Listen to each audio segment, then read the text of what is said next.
So let me just say a few things here. I think it's important to understand a few things about restorative justice. It's not only a practice, it is a philosophy. There are principles, there are theories, there's research out there. And so there's a lot of questions about what it is and what it can accomplish. And I want to couch that in three ways. Some people say restorative justice is a good social service among many. And I agree, restorative justice should be a good social service. We should be able to have a very practical set of skill sets that would allow people to deal with crime and harm in a constructive way that would bring some resolution.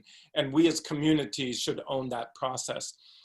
But I believe it's much more than a social service. It's also a lifestyle. It's a different worldview. As Dr. Howard Zehr, who's one of the founding voices in the field, and who I taught, learned under and taught with, and the center that I'm part of is named after, talks about this as a paradigm shift. A paradigm shift meaning we have to change our worldview. And what is that change happening? At the base is a real skeptical question about whether people change through punishment and whether they change faster and more effectively through harsher, harder, and longer punishment. And much of our current system is built on that basis. And so restorative justice, as the name restorative indicates, wants to take another view and open up the conversation to say, hey, maybe we as people act and are motivated and change our behaviors that harm in multiple ways. And punishment is no longer the center of the configuration of what we understand justice to look like in our society. And then there's another yet broader study that's going on right now, and that is, and it's controversial, that is many folks are beginning, myself included, to look at our research and writing around restorative justice as a social justice movement. And what do we mean by that? Not only is can it enhance, and in fact maybe reform, but even transform systems like schools and the courts and so on, but it is shifting the cultural attitude in a way that we believe might offer more hope for us to see justice in new ways and change the institutions that we currently have in ways that feel more effective. So what is the core? When I'm on an airplane, someone says, what do you do? What's my elevator speech? So let me give it to you. It's that the current system, and I in no means want to insinuate the current system isn't complex and sophisticated and very effective in some ways. But I want to also say that much of the current legal system, the Western legal system, which is what we're talking about now here in this country, and some other countries it mirrors closely, tends to focus on the offender, the person who's caused the harm, and how to blame them. And it tends to then focus on punishment. So we look at blame and the administration of pain. That's a very simple way, but it's a way to grab our attention. Restorative justice asks a set of different questions. It says, who has been harmed? What are the needs that have arisen from that harm? There's trauma, there's all sorts of other needs that may arise from a harm. And who or what institution or individual is responsible or obligated to try to repair the harm? When you ask those three questions, they may sound simple. When you put those three questions together and you get all of the different stakeholders or actors that have been involved in a harm or affected by a harm together, and you seriously go through those questions, the outcome could look quite different than our current criminal legal system. And so it's important to note that asking different questions brings different outcomes. And so that's what we're after here when we talk about restorative justice. And there's a whole set of practices attached to it. And I could talk to some of those. There's victim offender conferencing or dialogue, which is bringing the actual parties in the harm and the harm doer together to actually work this out face to face. There are multiple other means of working with larger groups or organizations or communities in circle, which is a particular process with particular skills and the need for very mature facilitation.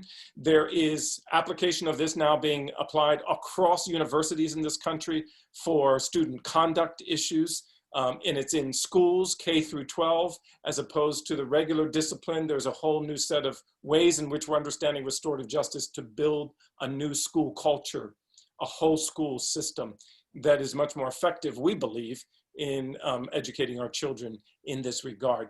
There are applications to sex offenders Some of the folks that were told by the experts are the hardest to rehabilitate. There are then applications, as I mentioned, even in transitional justice, which is the macro international war to peace transitions.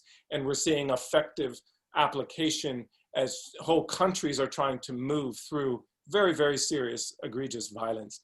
And so I'm just opening that up so that it can expand our audience's imagination around this thing called restorative justice. So restorative justice says, we don't want to focus on the offender only. We want to look at the victim who is often left out. The survivors and the communities that are hurt by the harms are often left out of our current system. We bring them in. We bring the community in. Who do we mean by the community? The support networks, the extended family, as well as the services in the community to be part of the justice equation. And if the state is involved, as in the criminal legal system, we involve the state, but we give them not a privileged position, but a place at the table with the offender, the victim, and the community.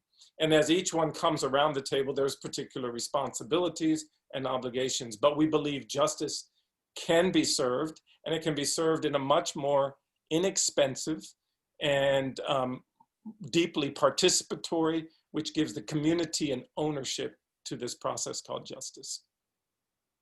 Thalia, maybe you want to jump in. Yeah.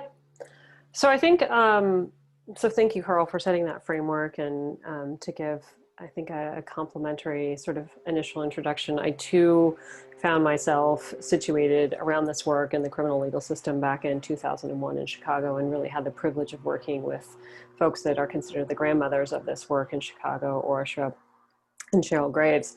And that was as it existed within the criminal legal system that time, it was for juveniles, and it was not what we think about as the traditional continuum within the criminal legal system, moving from, say, diversion at that pre-trial, pre-adjudication stage to, say, sentencing, parole, probation, and community reentry.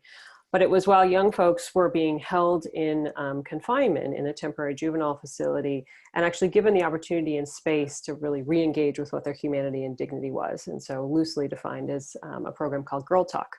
And that was before we had this larger sort of set of language around what is or what is not restorative justice, and even using those words. But it was really, I think, to Carl's point about saying, how do we recognize there's a different framework and a different set of relationships and webs in which we're interconnected? Because restorative justice, again, is asking not just from the concept of crime or harm about a set of individuals, but how have we broken apart a web of social relationships? And I think that matters because it also really asks us to interrogate whether or not a value-driven set of practices can truly exist within a state-sponsored institution that in and of itself has not let go of a punitive approach, right? So is the placement of restorative practices, as Carl mentioned, victim offender mediation, conferencing, dialogue, circle practice, going to achieve something for us that's truly restorative if it still sits within a state-sponsored entity, meaning that it sits as diversion within a particular program that you are then mandatorily required to attend, or perhaps voluntarily required to attend, depending on your jurisdiction and what the law says, or how that's being interpreted in a particular way.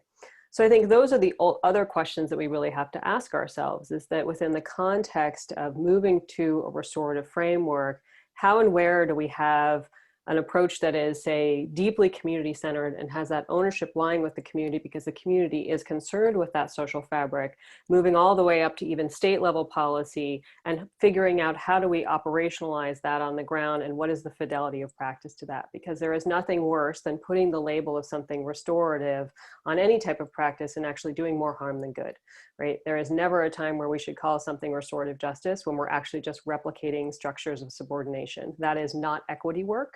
That is not justice work. And so being really clear about the attention to those both programmatic and pragmatic details, but really what is the set of values that are being adopted and furthering the work, right? There has to be an aim and a consistent attention to what that aim looks like.